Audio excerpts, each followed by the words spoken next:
In this video, I'm going to show you how to replace the rear shock absorbers with the mounts on this Hyundai Sonata. They're two separate parts, but I always recommend replacing them as a pair. Let's get started.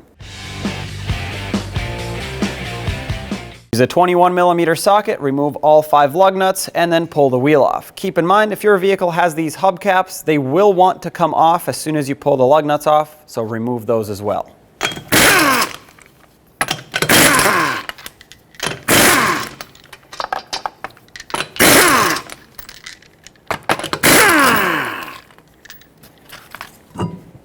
There are two 14mm headed bolts holding the top of the shock mount onto the body of the vehicle. These sometimes get extremely rusted out on the inside and they break, so you want to be careful with them. Go slow back and forth, spray them with plenty of rust penetrant if you think they are stuck. I've already done that, so let's take them off completely.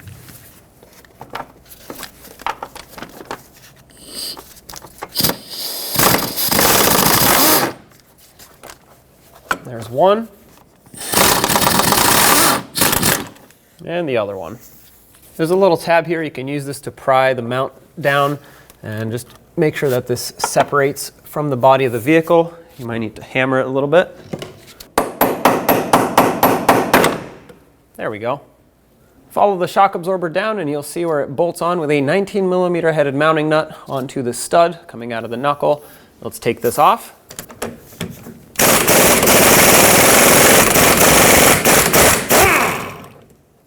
Take that off. There is a lock washer that sits behind the mounting nut. I'm gonna have to remove that as well. And then this actually is a regular flat washer.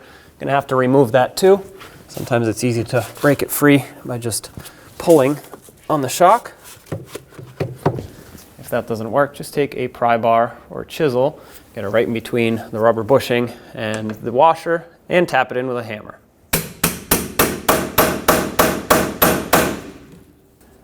My washer won't come off because it's actually twisted. It has 2 slots it has to line up with, and it twisted in a way in which it basically locked itself in. So using a chisel, I'm going to turn it back the other way, just like that. And now I should be able to pry this off. There we go.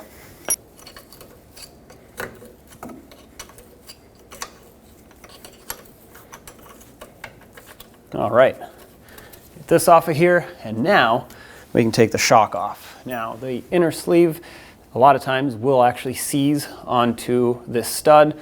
So if turning the shock doesn't work and prying it like this, we're going to have to stick a pry bar or chisel right here and basically do what we did with the washer, but with the shock, and just drive it out.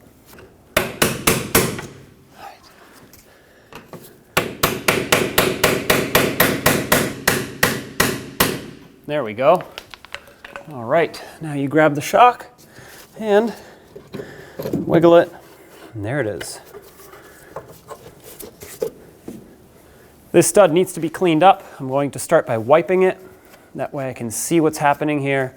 Now, usually the studs don't really rot away, and if that is the case, well, you got a bigger problem to replace here. But what happens is they corrode, and we need to get all that corrosion off. So I'm going to just take a wire brush, clean the threads, clean the mounting area, get it all nice and clean, ready for the new shock.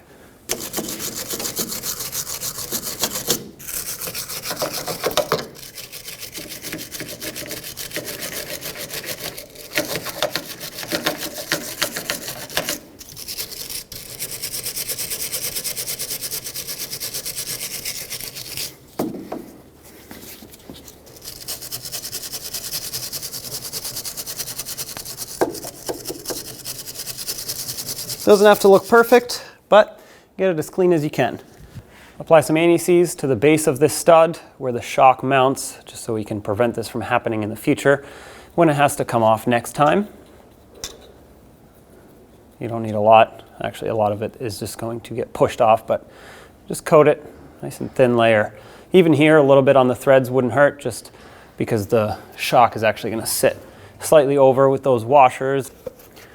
We have to remove this cover and the bump stop off of the old shock, and to do that you have to remove the mount. Pull this down, because the easiest way to do this is to take some locking pliers, put them right on the shaft of the shock, clamp them on nice and tight, and then with a 17mm socket, you can now take this mounting nut off without having this spin. All right, there it is. Take this off, set that aside, undo your locking pliers, and you can take this right off. We're going to discard this. We'll put all of this on the new shock. Let's compress the new shock. This is called priming it or starting it. I have the mount already on, so I have a flat area to push on. I'm going to push it down all the way and then let it come back up by itself about 3 to 5 times. This is going to mix in all the oils and gases that are inside, get it ready for operation.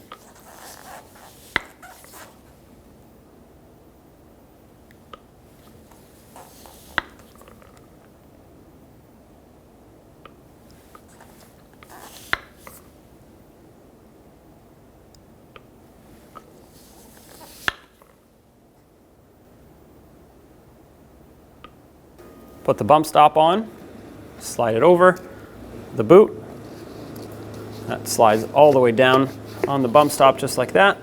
We'll bring this up. Slide this over. This is the new mount and the mounting nut that is provided with the shock. Thread this on.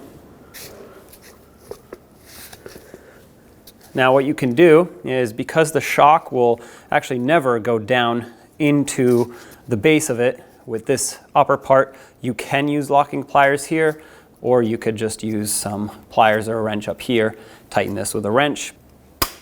Okay, take that same 17mm socket, snug this down.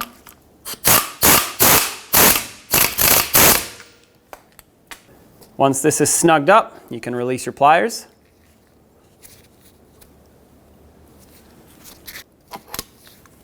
And push the boot all the way up. Get the new shock up and into position. Might take a little bit of hammering to get it seated. Perfect. Get the large washer on. Get the lock washer on and the mounting nut. Let's snug this up. The torque on this is 105 foot-pounds.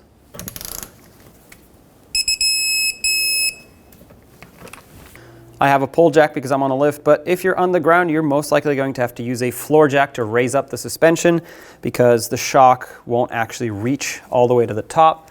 So give it a few turns and watch the top as it goes up. You'll see that there are 2 little bumps where the threads go in, and those have to line up with divots on the mount. I also put some anti-seize up there just so this can, well, not corrode in the future.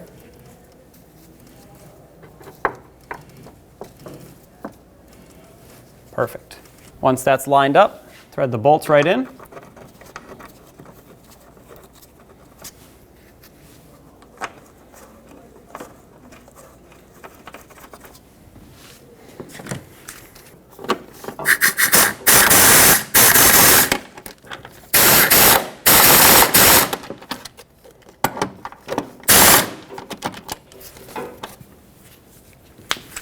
Torque these to 45 foot-pounds.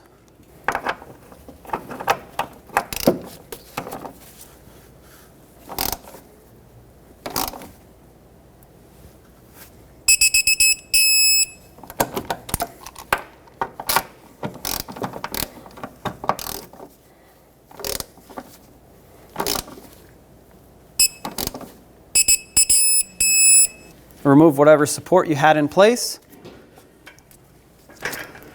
I always recommend replacing shock absorbers in pairs. Let's put the wheel back on. At this point, if your vehicle has a hubcap, you're going to want to put that on since the lug nuts go over that. You want to make sure that the cutout for the valve stem lines up, just like that. Start on all 5 of your lug nuts. We'll bottom them out in a cross pattern to seat the wheel, and then we'll torque them also in a cross pattern. That way everything can seat evenly.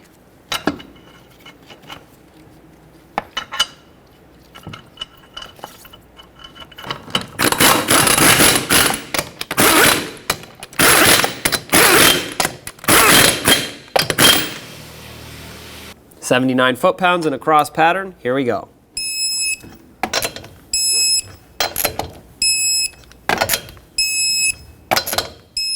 Double check them.